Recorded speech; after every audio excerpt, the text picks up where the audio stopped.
Hi everybody, this PowerPoint is going to be about the Industrial Revolution. And the Industrial Revolution is a watershed moment where it transforms everything about society. So we'll start by going to the next slide and we'll take off and explain everything we can about the Industrial Revolution. Now, when I say a watershed moment is where everything changes. You go into some period of time and then you come out of that period and everything has pretty much changed to some degree or another. The world doesn't look exactly the same as it did when you went into it. The Industrial Revolution, man, so much change. Okay, so during the Industrial Revolution, you're going to find that what we had before, which was an agricultural or agrarian handicraft, handmade economy, is going to change. Now, those changes are giant, okay? We're going to see the whole country in, varying stages and to varying degrees as far as the United States. And then if we go back here, we're going to see the whole continent as well as Great Britain, varying degrees, varying states. We're going to see them all shifting from farmers to factory owners or workers. And this is going to change everything because then when it was like 80% before the Industrial Revolution of people who lived on farms, direct contact with their food and living a completely different lifestyle that was based on their own, really their own common sense. What time do you get up? What time do you need to go take care of the cows? Do you need to go have a break? Then go have one. That's all going to change because you're going to see these people ending up in factories where they're going to have time clocks and they're going to be paid by the hour. And so it moves the money making, the part, that wasn't as big a deal during the agricultural times. It moves that outside the house. So there's the idea of going to work instead of, if you go back before the actual Industrial Revolution, like I said, at least 80% of people were living in that. I think that's Europe in general, but it's pretty much across the board in some cases.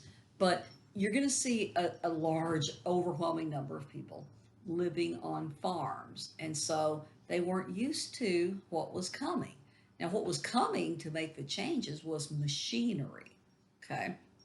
The or the industrial revolution, rather, is going to be machine dominated, machine driven, because you can mass produce things much quicker using these machines than you ever could by making them by hand. Now, the quality goes down a lot of times when that happens, but the prices go down too. Now, division of labor, we're going to talk a little bit more about that. And then, of course, the factories, which is where you're going to put all the pieces to the puzzle together, and you're going to end up creating these mass-produced items. And all of that results in a rise in the urban population as we're making that shift, moving from agriculture to factories. Clear. I mean, there's no other way that this is going to happen. The cities are going to get bigger. Well, this particular slide is just labeled the rise of the industrial age. So that's where we'll start, with the rise. So what we have to do is go back to figure out why we had the Industrial Revolution in the first place. And we go to the roots of industrialization. So the Industrial Revolution came to Western Europe. Okay, sorry guys.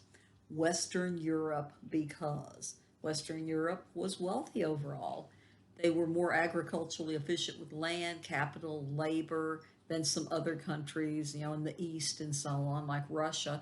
And the competition between the Western European lands, like Great Britain, as we're going to see, France, Germany, and all of those to some extent, the competition is going to be very good because that's going to help each country want to outdo the other which means they're always striving to improve what product they're putting out to the people.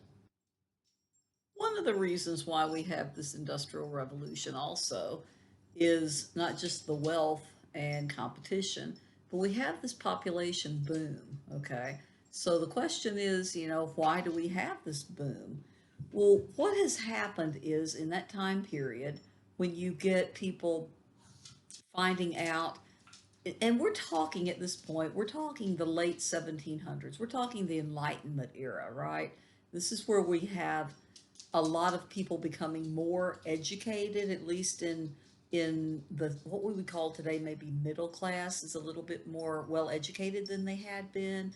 But you're going to see the population growth coming about because the death rates are declining. So in other words, mortality rates have dropped. So babies are living a little bit longer in larger numbers because all throughout history you're going to see those mortality rates being based on, unless you really kind of separate them out, you're going to see mortality rates being based on things like all Americans that were born at whatever, have a life expectancy of, you know, 85 or something. Well, if you figure in the fact that throughout much of history, childbirth has caused so many deaths with women and also with the children, the babies, before they were 1 year old and then also before they were 5 years old, you're going to see that as we learn more about hygiene and all of that type of stuff, we're going to find that those death rates begin to decline, the mortality rate changes,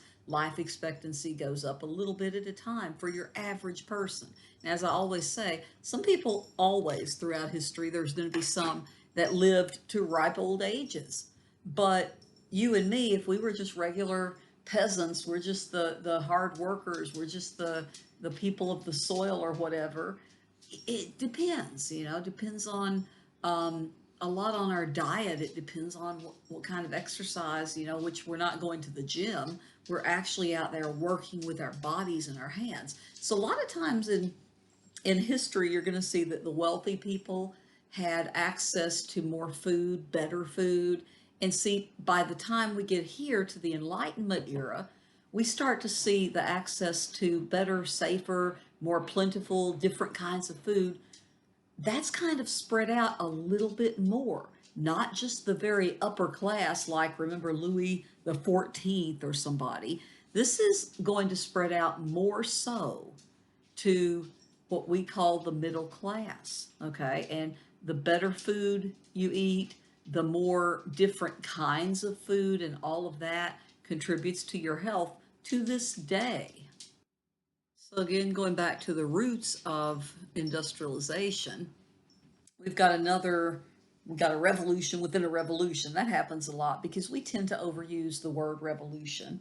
So when you use the word revolution, I want you to think of change, okay? Usually some drastic change.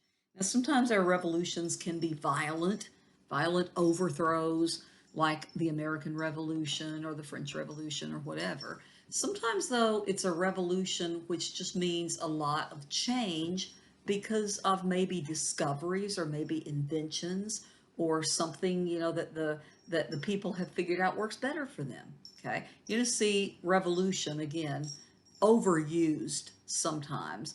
But in this case, when we think of change and we think of the agricultural revolution, that word I think is fairly appropriate because you're going to see things that go from, as we said before, a world where most people are living on farms or they're very close to the farms, close to where their food originates, to here's the big ones, okay? Capitalistic versus home consumption first. Now, back when everyone was kind of on farms for the most part or very close to farms and had smaller villages and smaller towns and cities, but the idea was you grew enough food, or if you purchased food or whatever, it was enough for your household. It was to support you and your family. Okay. Now, one change we have here during the agricultural revolution that helps lead to the industrial revolution is capitalistic consumption and growing and selling and all of that. Now, capitalistic means that they're going to make a profit. So we have fewer people on the farms. More people are headed into the cities to get jobs in those factories, right? The urbanization is enormous at this time.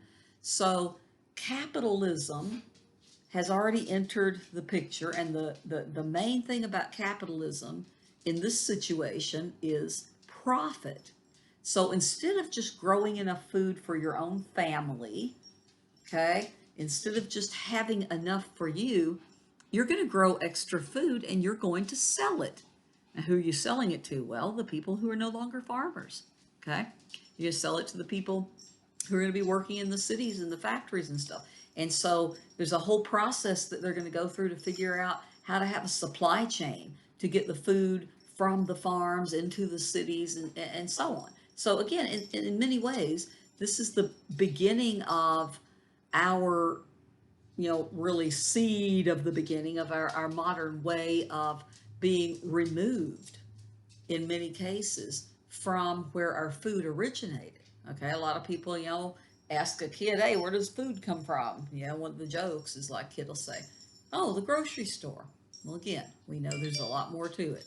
But the agricultural revolution is going to change this and make that something that's a reality. Okay, that you're going to be able to purchase your food and you're not going to have to grow just enough for yourself anymore. And man, I can't overstate how important that was. Now, another one that's really important is selective breeding of animals. You decide what you want to use these animals for, and you're able to actually breed them for certain purposes. Improved methods of farming. Okay, there's going to be things that are improved during this time, like fertilizer. Okay, you're going to have the Europeans in Western Europe in particular again. They're going to be experimenting with all different kinds of ways to be more efficient and have more food come out of their farming. So they're going to try things, from fertilizers to different kinds of plows to all sorts of things. Okay. Now the enclosure movement is, if all the other things are big, the enclosure movement is one of the most, I guess, visible signs of how deep this change is going to go. Because if you go back to the Middle Ages, right, go back to medieval times, you're going to see that people shared a lot of the land. You had, for example, the serfs. You would have a plot of land, and the serfs would kind of divide it up among themselves, and they would each farm their own section. And then there would be a place where they would be farming for their overlord or their lord, okay, back in feudalism. So the enclosure movement is tied to capitalism, capitalistic, growing of the food so they could sell it. So in other words, they start putting up fences. They're enclosing their own farms. This is my property. See, private property, that's another thing that's going to come about that had not always been very important to most people in European culture. The idea of private property was not that important. Remember, Napoleon was talking about private property, but Napoleon came after the Industrial Revolution had already started. Okay, he was concurrent with the early Industrial Revolution because that really started in the 1750s, 1760s. But Napoleon's calling for some things about private property there in the early 1800s. Okay, so it's something that was growing. So again, the enclosure movement, putting up fences. So I have a fence around my farm because I want to claim that this is my farm and everything I grow here I can sell. And the money that I make is my money. Okay? So that's important. You don't want to just have strange people walking through your farm taking whatever food they feel like they need or that they just happen to want at the time. So again, that one is really important. The fact that we're having private property in the form of farms for the sake of capitalism. So every movement has to have a starting place and a starting point. And in this case, the movement begins in Great Britain. Now, the question is, why is Great Britain the first to industrialize? Well, French farmers were not quite as efficient. In other words, the British are going to really use their their experimental, I guess, tendencies to go out there and try and figure out new ways to make food grow, in bigger quantities, better food, and all of the things that we just mentioned. The British are pretty experimental, right? The French, not so much, okay? Their farming remained more old school. Okay, now the British are going to have a lot of advantages because they also do not have all these internal tariffs. Okay, in France, if you were going to trade, say from one part of France to another part of France, a lot of times there were taxes or tariffs that you would have to pay. Imagine being a country outside of France and wanting to trade with France, but then it was a question of, well, what part of France am I trading with? What's the tariff if I decide to trade with Western France as opposed to, this region or that region or this city or that city? So France was kind of they were kind of um, making it more difficult for themselves to actually externally attract people to import and export, allies, right? As far as the economy goes, made it more difficult for themselves. Now, Great Britain did have advantages. Like I said, they're going to have a lot of raw materials. You have coal and iron. Transportation system was already there in Great Britain. You had roads, canals, and rivers that had been around for quite a while. And again, you've got a ton of people, okay? Population growth. Now, again, starting with this era, capitalism, factory system, industrial revolution, we're going to start to see the rise of laws to protect your private property. And we talked about why that is. And the other thing is they have a well-developed cottage industry. Now, cottage industry, you can think of that, and I'll usually in class, I'll say, what do you think of when you think of a cottage? And then there will be somebody that's like, cheese. And I'm like, no, you're just being, you're being silly. What do you really, if you think of a cottage, what is that? Well, usually most people would imagine a small house, okay? And that's what it refers to is a home-based business. Now, in this case, in Great Britain at the time before industrialization, they had a really well-developed home-based creation of products that is sort of the precursor, it's sort of the thing that leads toward the idea of a factory with its assembly line. Okay, so here's how that would work. Okay, you have, let's say we have a merchant. I'm the merchant, and I decide that I'm going to do business with several families. Okay, they want to work at home. They have either maybe they're farmers and they want to make extra money because cash is becoming more important as this era starts to really kick in, or whoever. Okay, I'm a merchant, and so I'm going to go to one house and I'm going to make a deal with them. I'm going to bring you dirty cotton, and your job is to clean it. Everybody in the family is probably going to be a part of that. Mom, dad, kids, even the old granny, whoever can clean cotton, you're going to be a part of that. And then I, the merchant, will come back in an agreed upon amount of time, and I will pick up the clean cotton. I'll take it to the next family, the next house, wherever that might be, and their job would be to take that cotton and try to spin it into yarn or thread or whatever, okay? And then the next house, they're going to take that and they're going to turn it into a product like a shirt. And then the last house, and again, there's steps in between there, but I'm giving you the bare bones. When you get to the very end of that process, the last family, it would be their job to dye the clothes. Okay, we're talking specifically in this example about clothing. It would be their job to dye those clothes certain colors, right? So the merchant is going house to house and he's picking up different pieces of that product. The first house, they only see the dirty cotton. The last house, they only see the finished product. They get a shirt or whatever and they've dyed it and that's it. And there's all those steps in between and they see pieces of it. So again, it's sort of like an assembly line, but it's based in separate homes, okay, run by a merchant. So again, that helps make it a little bit easier to swallow when factories come up and you have literal assembly lines, you have all the pieces in one building under one roof. And you also see people with the cottage industry getting used to doing only a part of the work on a finished product. See, before that, when we had the handicraft industry, where everyone, if you wanted a table and chairs, maybe your husband would make it. Maybe you're the father, you're the dad of the family or something. Maybe you would make a nice table and chairs for your family if you could. Maybe not. Maybe there's a carpenter in your village, and that's, you'd rather go to him and pay him to do it. But these things are handmade, right? So somewhere between being able to say, I made that table and chairs or whatever, right? I'm proud of it because that's my work. You're going to start to lose that as you get into the factories. That idea of pride in your work is going to start to really slip, okay? And it continues more the more we mass produce things. The pride in your work, and also the value of the workers, to be honest.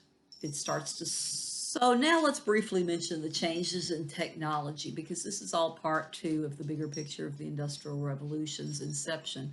So first, you need a good textbook definition of industrialization. Good definition of that is industrialization is largely applying technology to the manufacturing process. Okay, so you take the technology that's available at the time and you use that technology to make goods, okay, to produce goods. So in the early days, you're going to have, for example, in the cotton industry, the textile industry, the clothing industry, all of that's connected right the same. That's where you're going to see the first of the powerful factories, the first of the factories that are going to really catch on and show a profit and so on. But the cotton industry, very important. So the cotton industry, you're going to see technology emerging like the spinning jenny. Now, if you were in a cottage industry and you were one of those families and they brought you the cotton and you're supposed to spin it into thread or yarn or however that process works, you would be pretty slow at that, because the old spinning wheel, you could only do so much with that. You couldn't do many, many threads or pieces of yarn at one time. The spinning jenny actually changes all that. You're able to spin 16 different threads at one time. Okay, so that really helps speed up the production of cotton, the threads, cotton clothing and so on. And a couple slides later, we're going to see a picture of one of the earlier spinning jennies. Now you need to know, try to identify the people with what they are associated with. Remember, that's one way to study, particularly the Industrial Revolution, because there's not a lot of really exciting things that are going on as far as like there was in the French Revolution. There's people and they're inventing things, and that's exciting in its own way. But try to remember that James Hargreaves was the guy who gave us the spinning jenny. It was named after either his wife or his daughter. Okay. Now the steam engine, we're going to have James Watt with the steam engine. So they're going to be able to apply that also to manufacturing the goods. And what happens there is you don't need the mighty strength and the bulk, the upper body strength of the men to do a lot of these jobs. So therefore, women and children, you can hire women and children for a lot less pay. Now, just like I said before, as you start to see the assembly line type of mentality, and you start to see people only making a part of a good or a product, you're going to see that the workers are not valued as much. Okay, they're going to start to call these people unskilled labor. Okay, you're not skilled, you're not trained, you've not been like before this. You want to be a blacksmith, you go and you become an apprentice to the blacksmith or whatever, right? You're learning on the job, and that's very dangerous sometimes, as we'll see. But it's easier to employ women and children because they don't need to have a lot of muscles to move things around as much as they used to once they get the steam engine. So it leads to the devaluation of workers, and it leads to less pay. Okay. And really, the workers are not really going to have any way to speak out against their conditions for a long time because they knew that they would just be fired and someone else would come in and take their job immediately. This is literally, just important inventions. James Watts mentioned again here the steam engine powering the Industrial Revolution. Since we're trying to make a video out of this, it's kind of important that I at least say something for each slide. So there you go. Cool pictures. In this case, I'm going to say a little bit more. In this case, we need to talk about Richard Arkwright a little bit, okay? Richard Arkwright. Now, 1769, we're going to have Richard Arkwright patenting the spinning frame, most commonly known as the water frame, okay? And this is going to produce stronger threads than to make into yarn and so on, how that process works. So the first models are powered by water wheels. So that's why it got the name. Now, again, if you think like I do, I always try to figure out ways I can remember something. And if I were trying to remember what in the world did Richard Arkwright do? Okay, look right there in his name. You've got Ark. Think of, I don't know, Noah's Ark. Think of a boat. Think of water. I don't know. That's the way I used to remember it anyway, or something that I used to tell students. But maybe that'll help you. Maybe it won't. But Richard Arkwright gave us the water frame. Now, what's important about the water frame is it's the first powered, automatic, and continuous textile clothing machine that enabled the move away from the cottage industry, the small home manufacturing businesses, toward large-scale factory production of clothing. Okay, water frame is also the first machine that could spin cotton threads. See, notice this thing is automated. That's amazing. You're still going to have people that are going to have to watch over it, but that one's pretty amazing at the time. Literally what it says it is. There's Hargreaves spinning Jenny. And again, exactly what it says. There's a power loom, representation of what it looked like inside a factory at some point there in the early 1800s as the Industrial Revolution had been going on for a little while. So technology continues to roll forward as it always does. So what improves here that makes the most difference, really? You pull out two things: transportation and communication. Okay, both of those very important to us today, very important to them because this is how they're going to be able to spread the factory goods out from place to place. If you have the factories growing up, say in one area, and you want to export them to another country, how are you going to do that? Or within your own country, how are you going to get them from London to somewhere else, to York or somewhere? I mean, you're going to have transportation. Now, the railroad's going to come about in the early 19th century, and the first public railway is going to open in London in 1803. And the railroad in the United States, we're going to be having in the mid 1800s, the mid 19th century, we're going to be having a boom time in railroads from the middle to the, toward the end of the 19th century in the United States. We're going through this railroad thing, and we build the Transcontinental Railroad in the 1860s. Okay, so these things are happening not in a vacuum. They're happening in many places. Okay, so communication. The Postal Service had improved. It had gotten more accurate, and that was vital because if you're gonna bill people, you're gonna send them, I don't know, hundreds or thousands of a certain product. You're gonna need to be able to keep track of that somehow.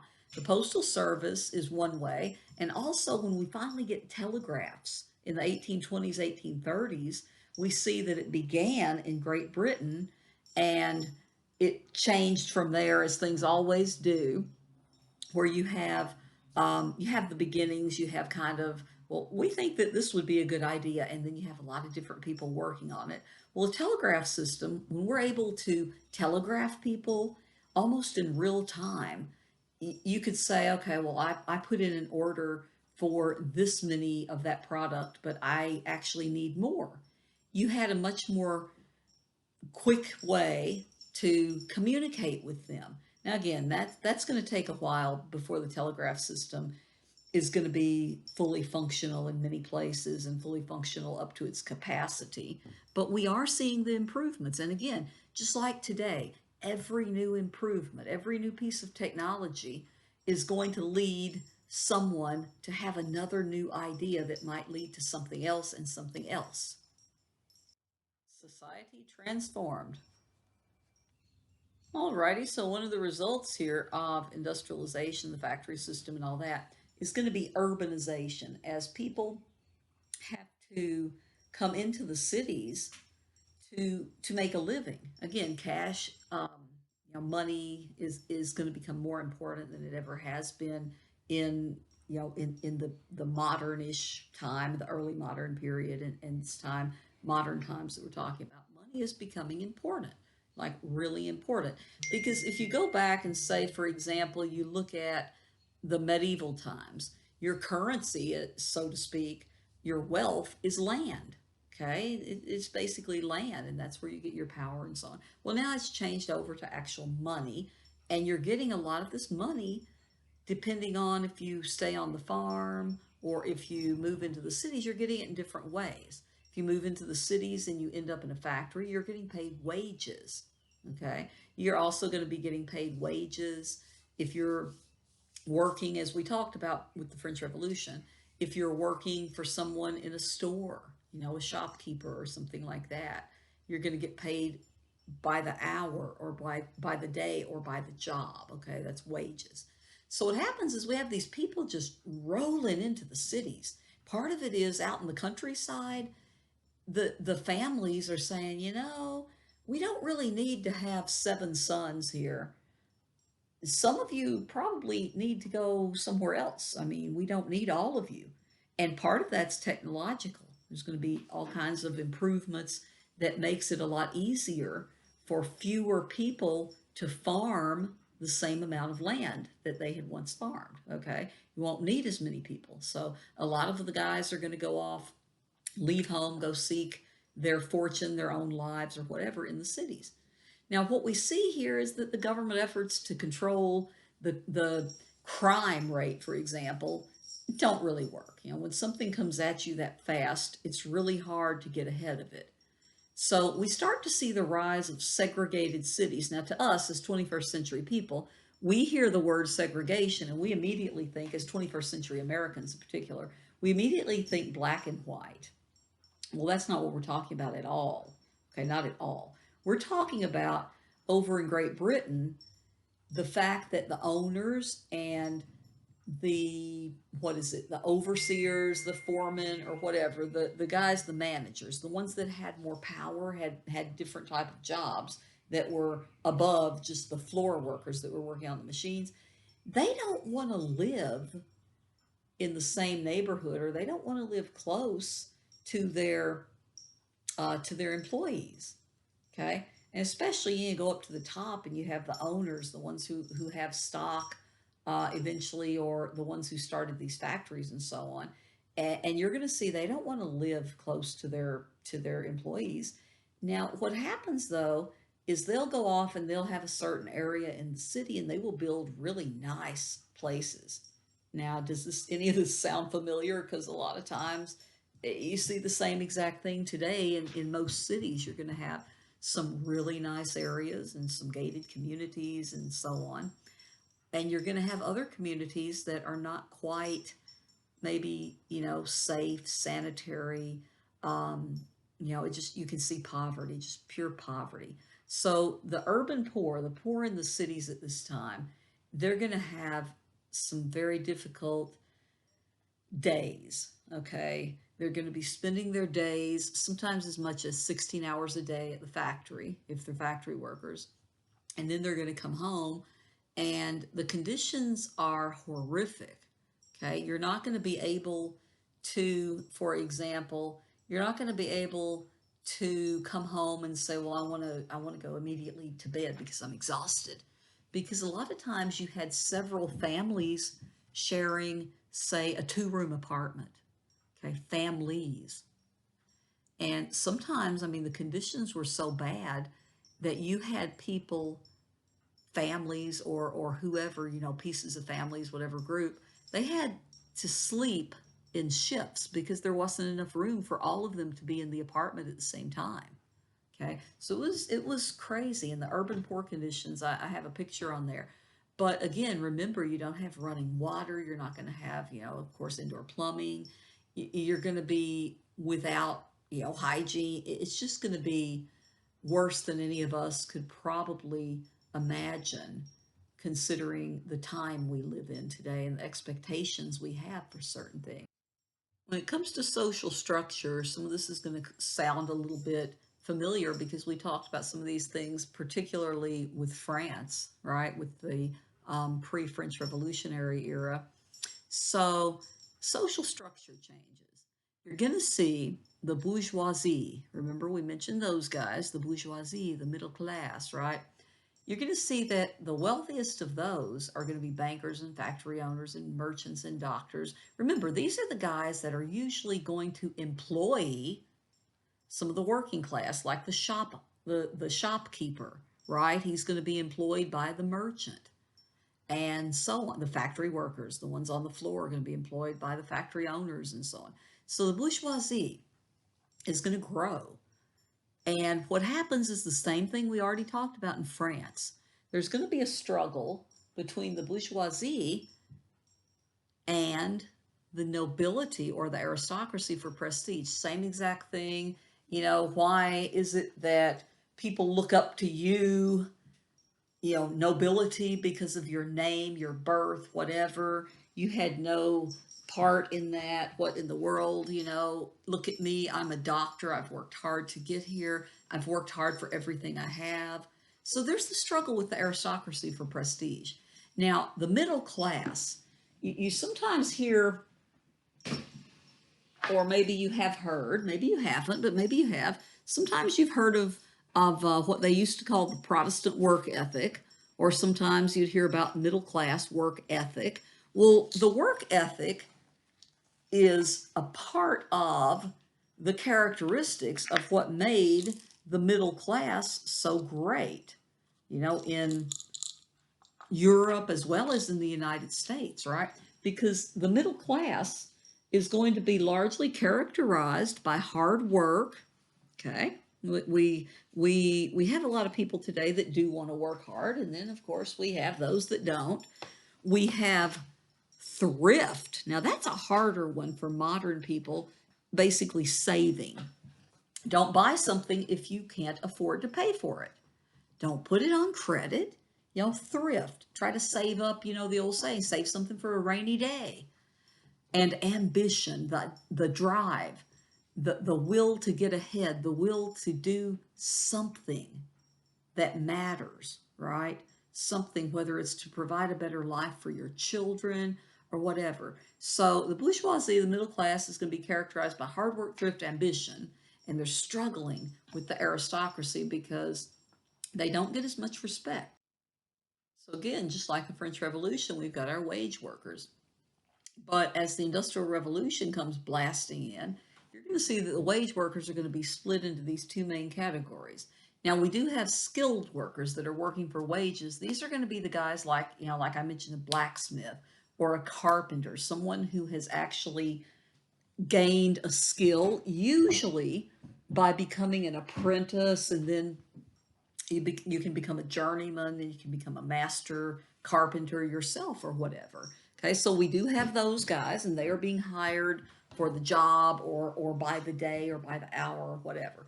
And then we have this huge group that we still have today, just in some different jobs.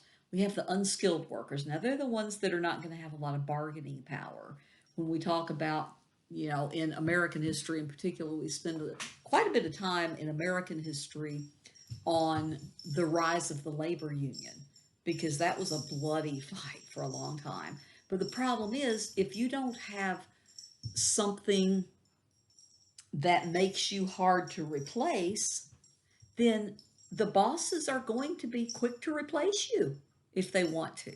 You ask for more money, they're like, no, why would I pay you more money? I can just get someone else and they'll take even less than you're making. So the unskilled workers are at a really big disadvantage. Okay, domestic jobs and other servant jobs, and then the factory workers fall into those categories. Now, today, the world has changed. When we talk about unskilled workers, that is that's the group that makes up most of our economy. I believe is the service workers, right? Any kind of service, not servant, but service workers. That has to do with restaurants and bars and, all of that kind of stuff and retail. Retail's another unskilled. These are kinds of jobs you can learn on your own. Restaurants, in particular, like, say, fast food. You go in there and you work at Dairy Queen, which I did for a couple of years. I don't know, 2.5 years or something like that, maybe 2 years. When I was in college, I was working at Dairy Queen, and there were people that thought they were irreplaceable. And the fact is, no, no, no, no. You don't have a skill. You have some training in how to do that job. But this one girl got angry when I was working there. She's I'm gonna walk out, and she walked out. Right. They're gonna miss me. Well, we missed her. We liked her. She was our friend. But the bosses, they hired somebody else within the week, and within a couple more weeks, the person they hired to replace her was doing just as well at making that little curl on the top of the cone as the girl who had worked there for a few years. So again, that's the epitome of unskilled labor. Okay, back then it was slightly different in terms of domestic and servant jobs and factory workers making up the bulk, but today we still have that. And that's why it's hard to bargain and try to get higher wages and benefits and unions if you're not able to make yourself more valuable to your employer. Okay, and that's why college gets you one step closer in so many different ways. Okay, so Richard Arkwright is usually given credit for opening the first factory around 1770. Remember Richard Arkwright of the water frame fame.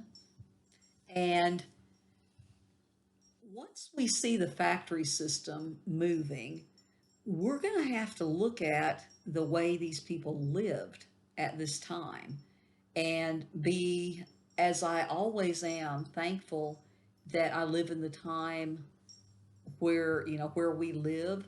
And right now, as I'm recording this will be obsolete, hopefully soon, hopefully. But I'm recording this in the middle of a worldwide pandemic. So, we still have things that we can't control. I mean, clearly there's things that are bigger than us that we just can't control. But you go back here, and if you're talking about, say, something like medicine, okay, they don't really have medical care in the early industrial revolution that would really help you. Um, you were probably going to be harmed more by going to a doctor than if you had just kind of left it alone, whatever it was. They didn't know how to deal with compound fractures. They didn't have anything even as mild as aspirin or ibuprofen, Tylenol. Nothing like that, right? So your conditions, you're in there working very hard, and so it was sort of the it was sort of the expected condition of everyone at the time, except for, of course, the upper classes and the upper middle classes. It was sort of expected from everybody that you're in pain all the time. Okay, that's the way it was. Go over into the United States at the same time period. It was kind of expected. I mean, you had people trying to, we would say today, self-medicate with things like opiates and so on, and that's not gone away. It's just come back with a vengeance now, a horrible vengeance. But they would self-medicate and try to figure out a way to escape some of the pain. Well, think though, you don't have really you don't have antibiotics, which do work on bacterial infections, which unfortunately the coronavirus thing is not. It's a virus, right? So we've got these people, the conditions of their lives would just absolutely destroy most of us within a matter of, it would probably destroy me within a couple of hours, because it's so difficult, okay, in every possible way. Now, a lot of these factory workers, of course, they're going to be unskilled, and maybe the only things that they've ever done is work on the farm. You have a lot of them migrating in from the farm for the reasons I mentioned earlier. They may not be needed on the farm anymore, or maybe they just want to go into the city to maybe gain their own identity or whatever. There's reasons. So the work conditions that they're met with are oppressive. Okay, the hours are long, and when I say long, I mean sometimes 16 hours a day, 6 days a week. And then on Sundays, a lot of times they would make you go in and clean the machines for free, wouldn't pay you. We know a lot of this from, there were some, we'll talk about it, I think, in a little bit, but there were some committees that were formed to study the conditions of the industrial workers. And so we learned a lot from some of those committees, those inquiries, really. Now, again, oppressive long hours. The work is menial. It's boring. It's just repetitive work. Your brain is basically turning into jelly or something because you're not being challenged with that type of work. The machines, well, machines are new, so we don't know how to work them. They're dangerous. Hey, there's a skinny little woman over there, a little woman or a little kid. Hey, there's a 7-year old, because, that was not uncommon for 7-year olds to be working in these factories.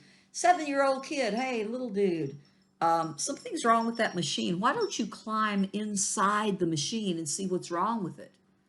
Well, what we see a lot of times is those kids or those small women who went into those machines, they didn't survive sometimes. Sometimes they would just lose a limb, and a lot of times that would make them in a position where they wouldn't survive, again, because of the lack of medical care and knowledge, and so on, including things like sterilization and bleeding out. And again, we could talk about this for hours, but we won't.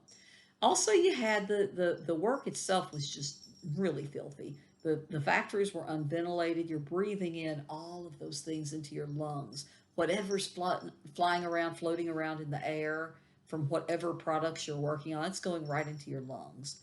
And the work is backbreaking, just hard. Imagine 16 hours on your feet, generally, doing something that involved a lot of times, in some cases, heavy lifting and or just moving objects, right, that may have been extraordinarily heavy depending on who was doing it. But either way, it's so hard on your body. I remember I've heard the expression a lot when I was growing up, and I don't seem to hear it as much anymore from anybody. But there was the saying, you know, grow up and get a job where you're working your brain, not your back or not your body. Okay. Definitely the factory work will break you. And I've had 36 different jobs. I may have mentioned that to you guys, but I always think that's kind of funny. I guess 37 if you count the fact that I've been here at ECTC for 21 years now. Before that, I had all those other jobs, and it wasn't none of them were jobs that really satisfied me in the long term, definitely.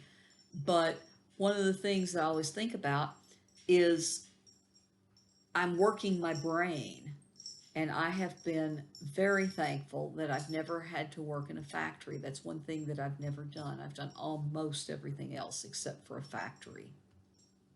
So, continuing with the idea of the conditions, the factory workers again coming in from the country and so on. Whoops, hang on. Um, we want to talk about the living conditions, okay? So, the work conditions, ugh. Living conditions, ugh, okay? Not great.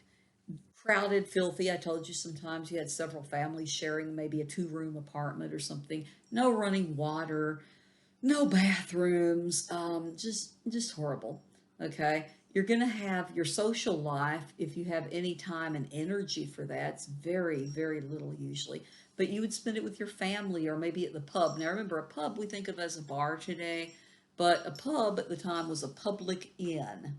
Now we also think of an inn, INN, as a hotel usually, but a public inn or a pub was usually a restaurant that actually did serve ale and alcohol and stuff. It wasn't just for grown-ups. And then you'd spend some of your time, if you had any time and energy, on the street. And the men would play a lot of games in the street, stickball and that kind of thing. And the boys would join in. The women would usually talk maybe to their neighbors. They would talk over fences, or they would maybe talk to other people in their apartments, in the apartment building or whatever. But you really didn't have much time because, especially too, if you were a woman, you were going home and you were going to try to clean up a little bit. But how are you going to stay ahead of that? It's very difficult. So we have diseases that are rampant, not just the ones like the usual suspects like typhoid and cholera, but there's others. And typhoid and cholera in particular, though, and things like dysentery, these are diseases that are spread by filth, okay, just by just unhygienic conditions. So we're going to see outbreaks of cholera and typhoid and so on, wiping out a lot of these poor people over time. Again, we already mentioned the high crime in urban areas because so many people in small spaces, that's never a good idea because if you're not comfortable, if you're living in dangerous or disgusting conditions and you don't get enough rest and crime is going to result. Okay, all sorts of crime, and they can't keep up with that. I always think it's important to see pictures from pretty much any time where we have especially photography instead of just portraits.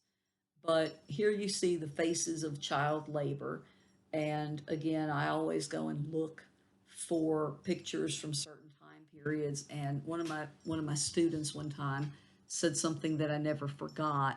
He said that pictures and old movies, for example, too, but pictures, when we go back to the time before we had movies, pictures are the closest thing we have to a time machine to actually see what the people looked like, how they dressed.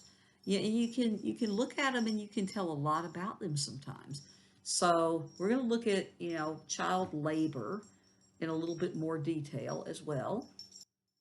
We've already talked about the conditions in general, in the work environment, in the home environment a little bit, but look at the children in particular and a little bit about the women.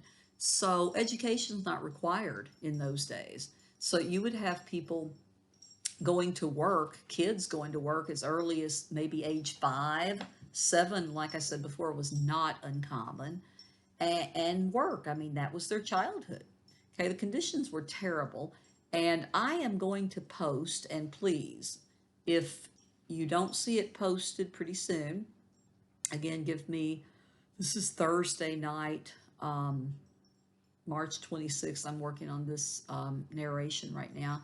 But if you haven't seen this posted by, say, next Monday, um, what is that, the 30th, please, somebody shoot me an email. All of you shoot me an email. I don't care because I want to put up something that's really important. It's quotes from children. I want to put that on Blackboard so you can read some of the interviews where the children talk about the working conditions and how horrible they were.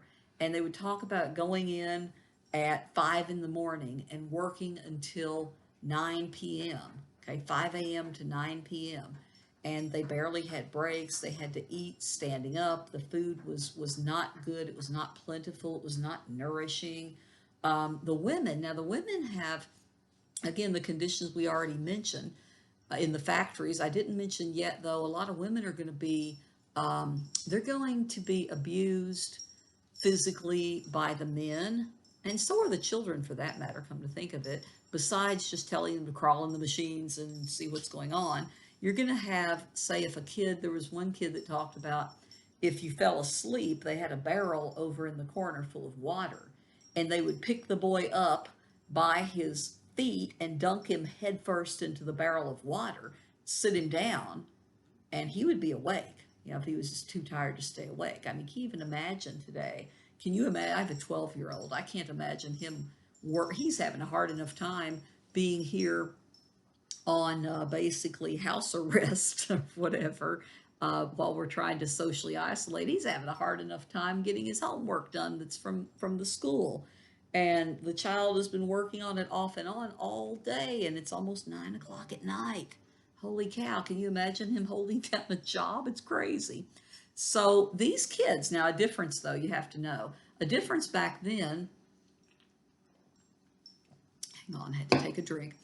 A difference back then is they didn't really recognize adolescence as a specific period of growth in humans.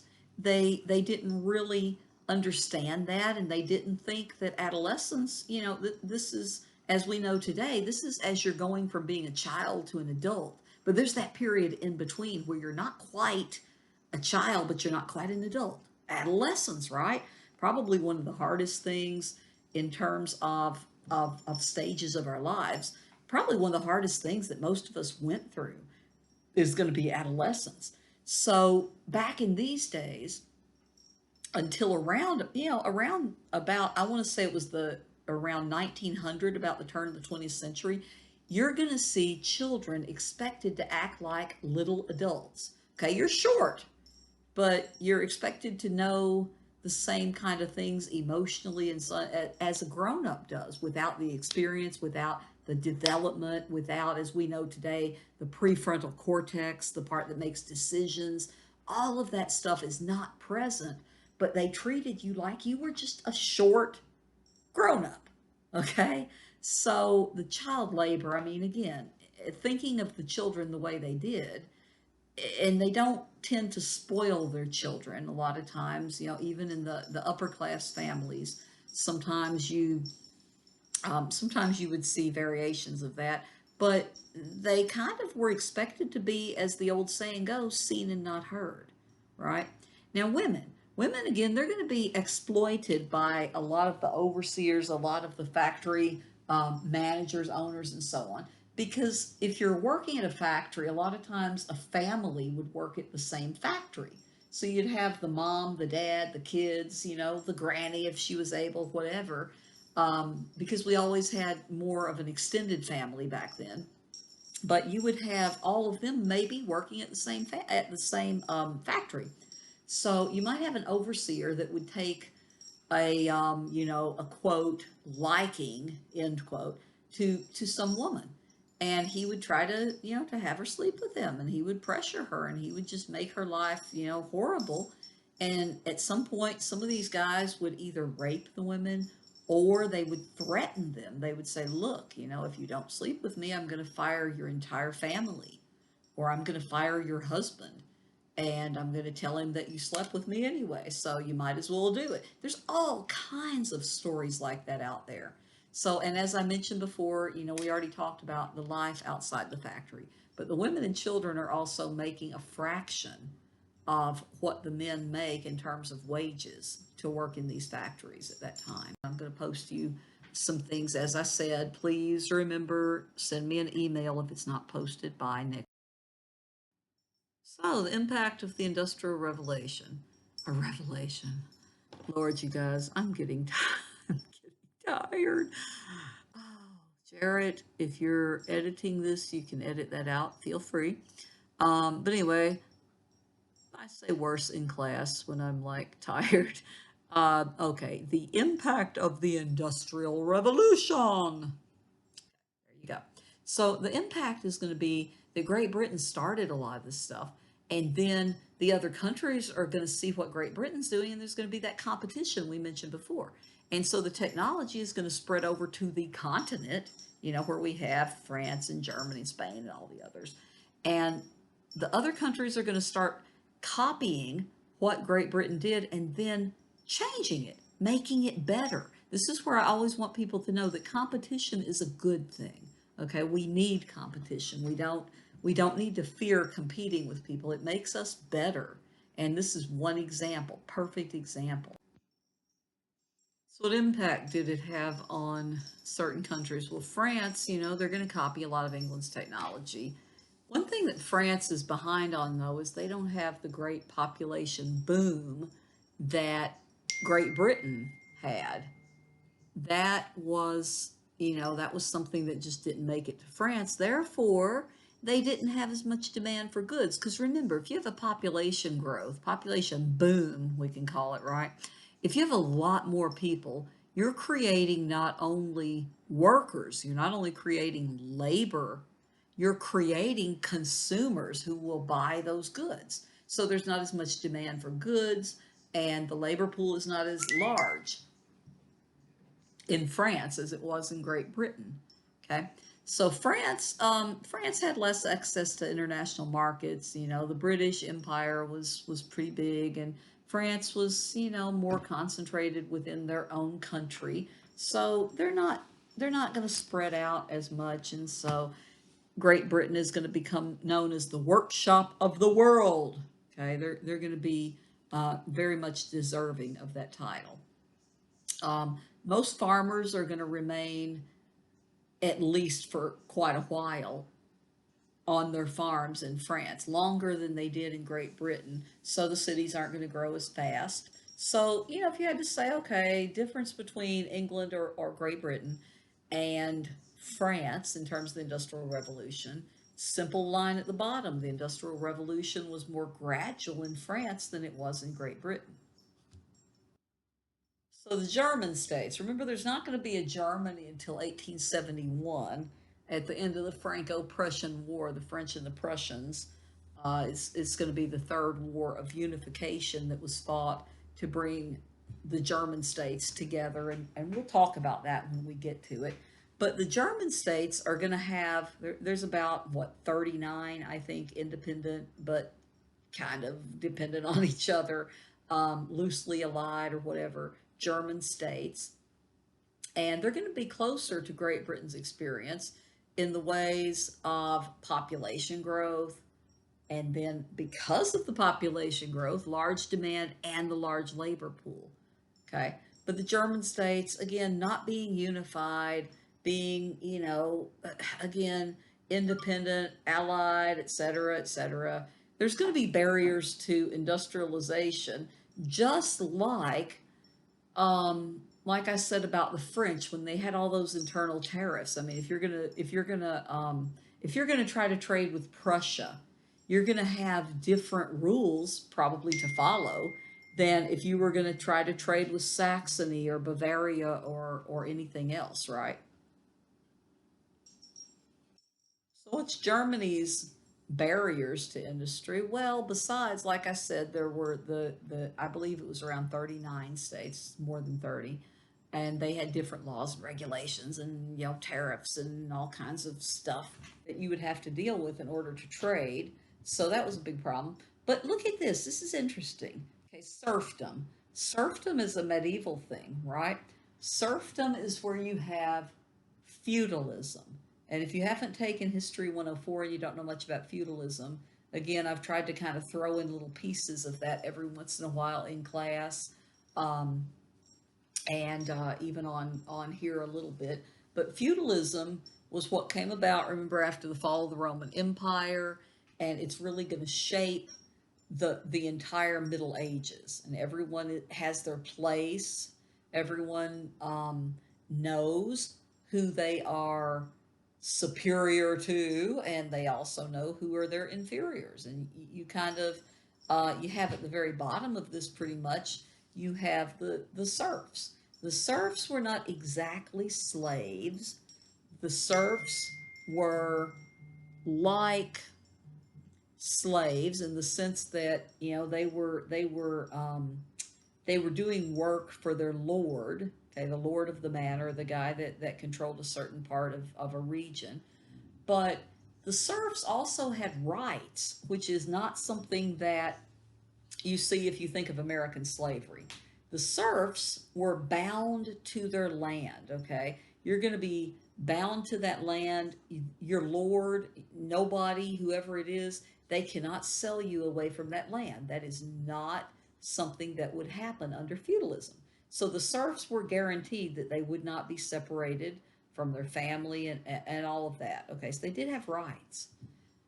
Why is that important that this still existed over in some of the Eastern German states?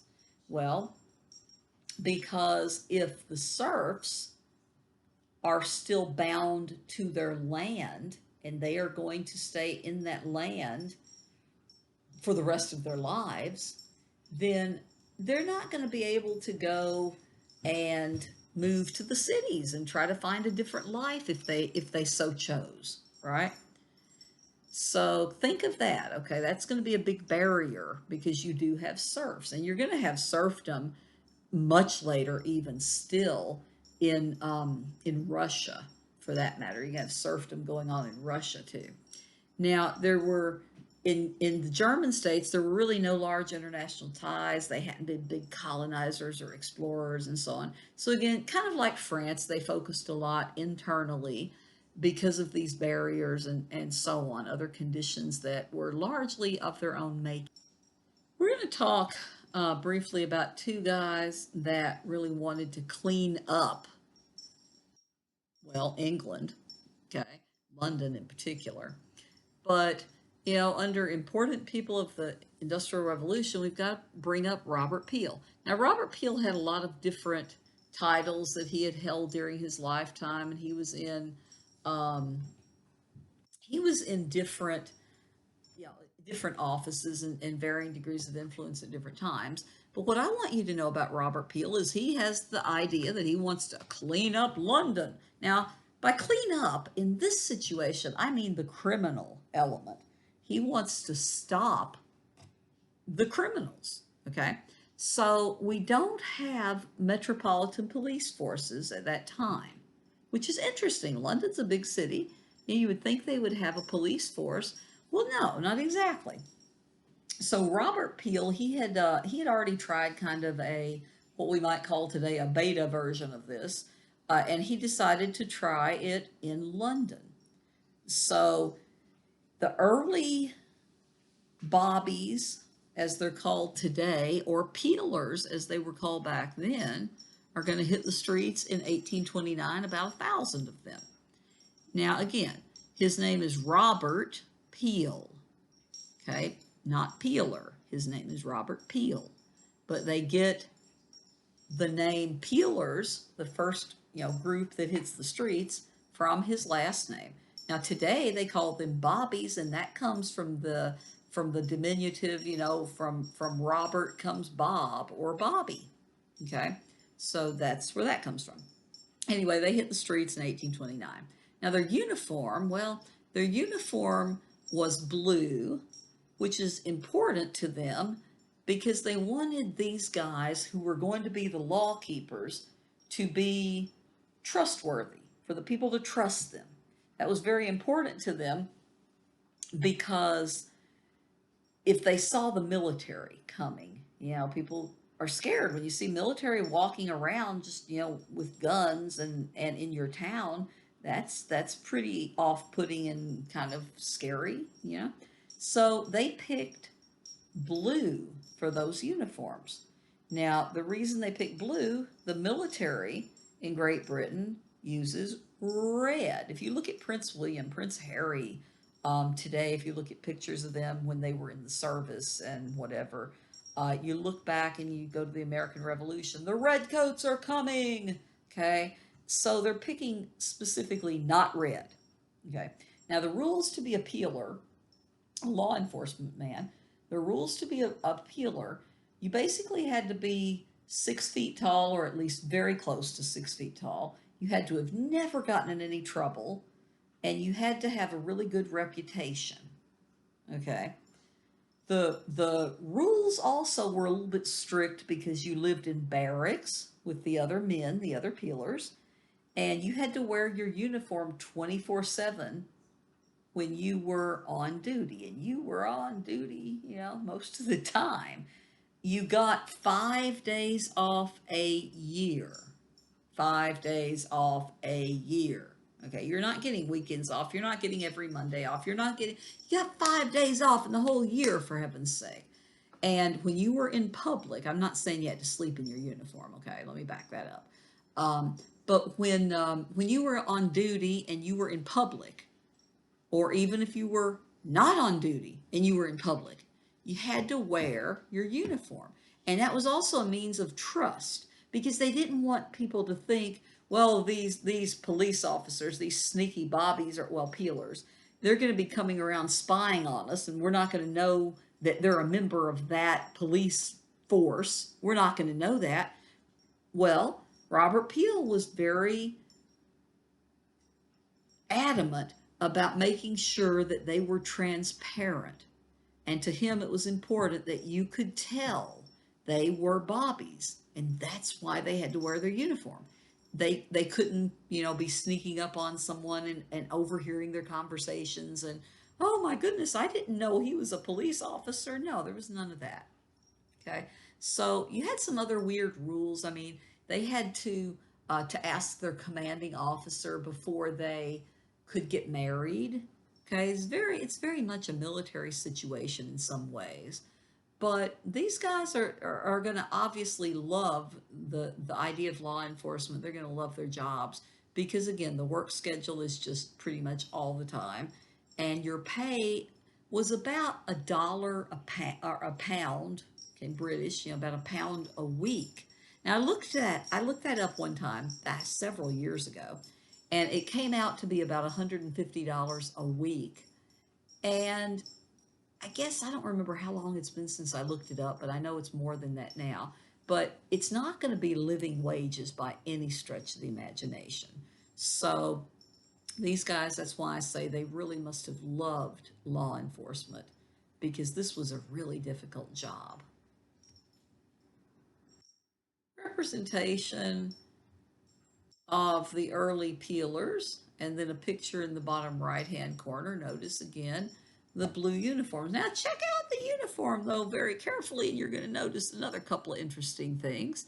The uniforms that they wear have top hat and tails. Okay, wow, that's fancy, right? They're also in the earliest days. Today they carry a stick, right? Like a stick to hit you with, like a nightstick. But back in the earliest days, they carried, listen to this, a wooden rattle, okay, just like a baby's rattle. And they would shake that rattle really loudly. And if there were any other peelers in the neighborhood, they would come and try to help them. But anyway, that's a representation up there at the top of the peelers at work. And then at the bottom, just, you're seeing again the fancy uniforms. Here's another one with a couple pictures of the early peelers.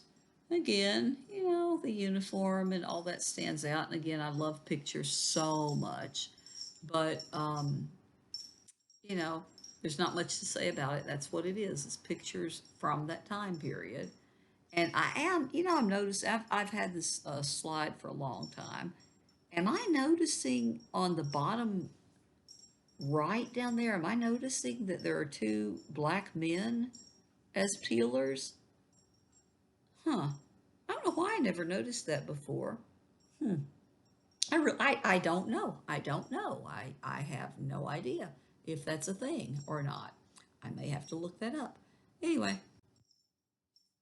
so here we have the second of the guys that wants to clean up London. Now, in this case, he means literally, okay? It's filthy. And he came out with a report in 1842 on the sanitary conditions. And man, people dying of typhus and typhoid and dysentery and cholera and all those diseases of filth. And he proposed that cities do something really revolutionary. Provide garbage collection. Amen, right?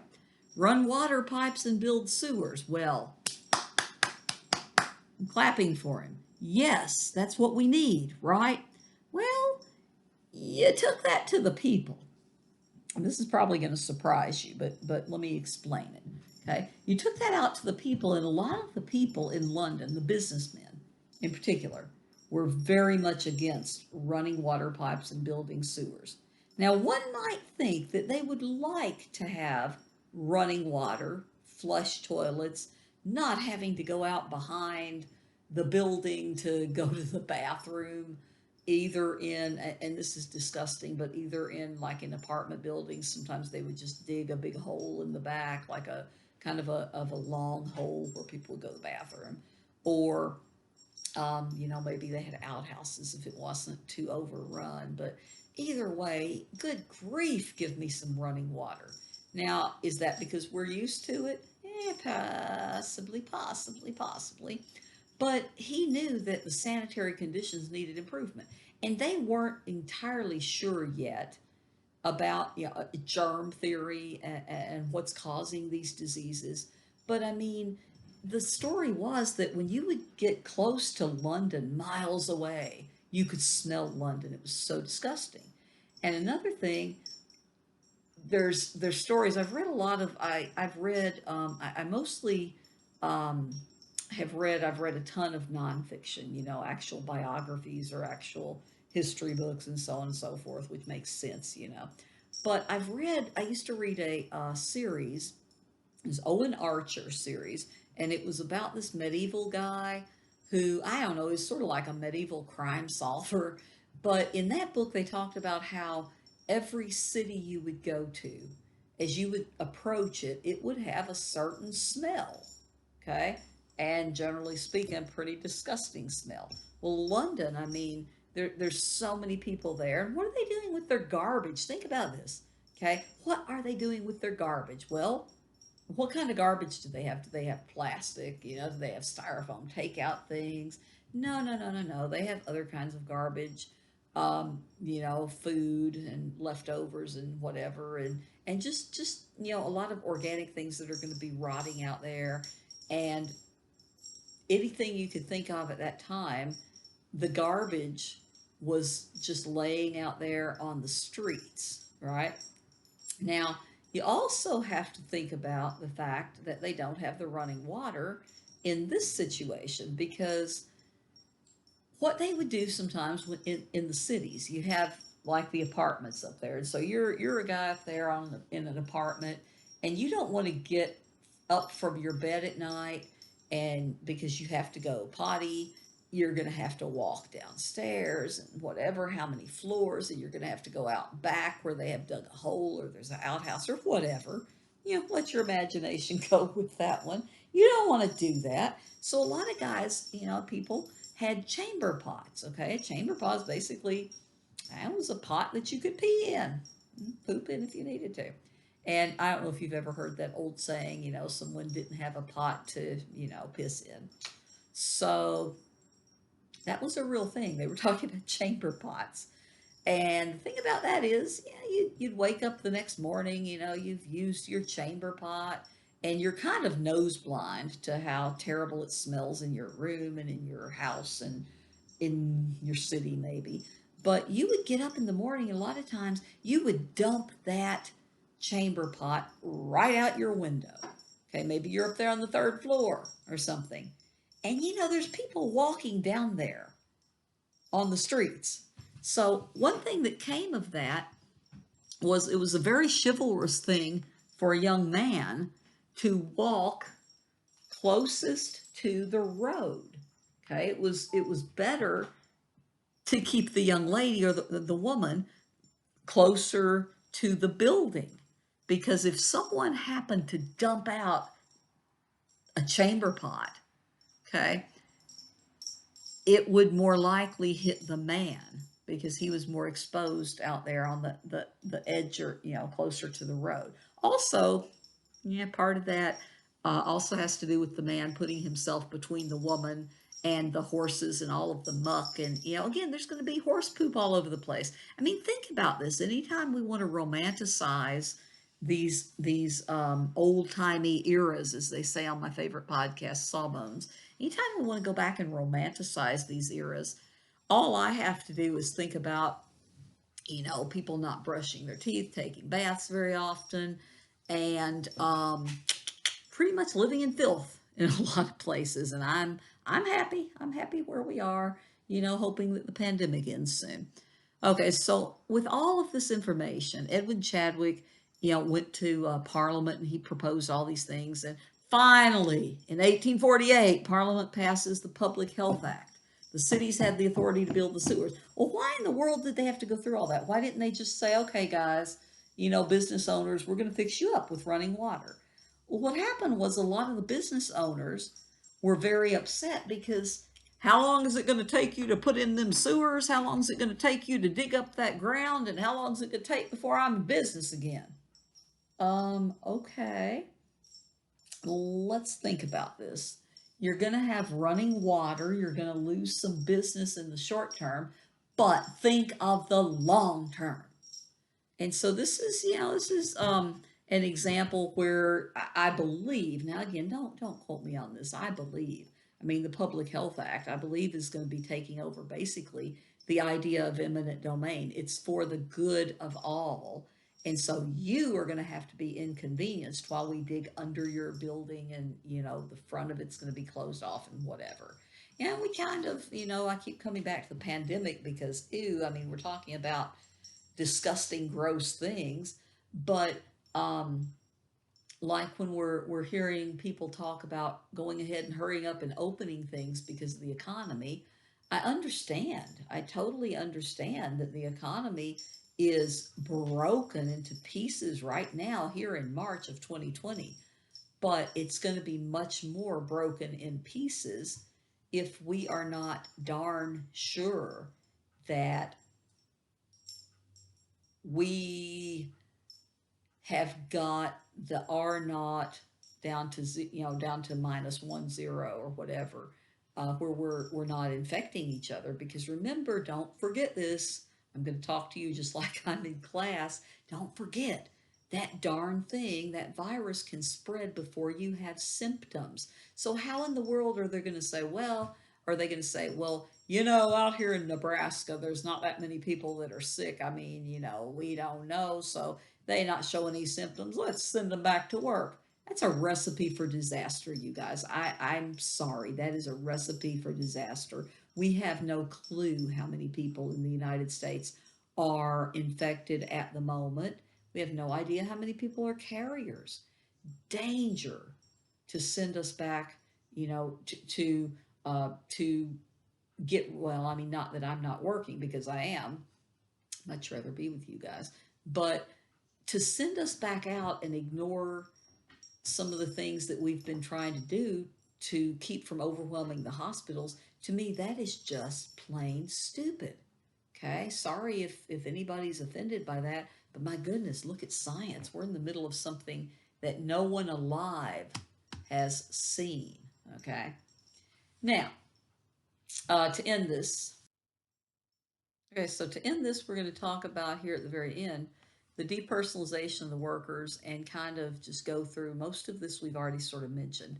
But before the industrial revolutions, you had the artisans working in small shops with the owners, apprenticeships, which meant that the owner, the master blacksmith, for example, the master carpenter, their lives were very much like the young men that they were training to become a master carpenter, okay, as an apprentice and then as a journeyman, and all of the steps they went through. Their lives were very close in terms of their standard of living, and they understood each other. Now, once we start to remove the owners from the working conditions, the owners are up there, doing the paperwork and all of that it takes to run a company. And they start to look at the workers, and they forget what it's like, if they ever knew what it was like, to work at that type of job, okay, in those conditions. And so you start to see the owners a lot of times thinking of the workers as profit makers. They look at the workers and they see dollar signs instead of human beings who are being broken by the factory system, okay? Now, the assembly line is going to lead more so even to the commoditization of workers, seeing them as something that you can use and trade and whatever, okay, not taking them seriously as humans. Because the assembly line, again, gives us no finished product that you have created yourself. There's not the pride in your work. You might look at today, you might go and look out at a car. Hey, I've got this Honda car out there, and it's a Honda Civic, and I made that car. No, you didn't. I did. I made that car. You did not. Well, okay, look, I made part of that car. Really, what part of the car did you make? Okay, all right, look under the steering wheel, and there is this little thing, and it's kind of a button that you can push, blah, blah, blah, blah, blah, and I made that. Yay for you. Are you really going to take pride in making I don't know, hundreds of those a day or whatever. Okay, it's not the same as handcrafting something from the beginning, right? So wages go down, respect goes down. We have the Luddite riots. Read about those in your book. Definitely read that. The Luddites hate technology. And so they went in and they decided that they would get their jobs back. They would put an end to all this technology by breaking the machines. Doesn't work. Okay, doesn't work. You break the machines. What do the owners do? I can hear you saying it right now. They replace the machines or they fix the machines. Yes. So the Luddite riots, you're going to see other riots, Lancaster and so on. Doesn't work. You can't be, and sometimes today we talk about people um, who really don't like technology. They don't embrace new technology, and sometimes we hear them called Luddites. Okay, so that's a reference to that. The last PowerPoint here, I want you to just kind of know that it's going to come much later, that the workers are going to have, it's going to be over a long period of time, that the workers are going to actually have some rights, in terms of child labor being abolished. They're going to eventually have laws. They're going to start with, I believe, the steel industry, where they make sure that children know, I think it's no younger than 10 can work in the steel industry or something like that. And they're going to cut the hours for women and children in some of the industries. So it's going to be a long battle, and you can read a little bit more about that in your textbook. But I'm done with this one, and look for another PowerPoint coming soon. Stay tuned, coming soon. It's going to be about the economic kind of, I guess, I think I called it economic theories of the Industrial Revolution.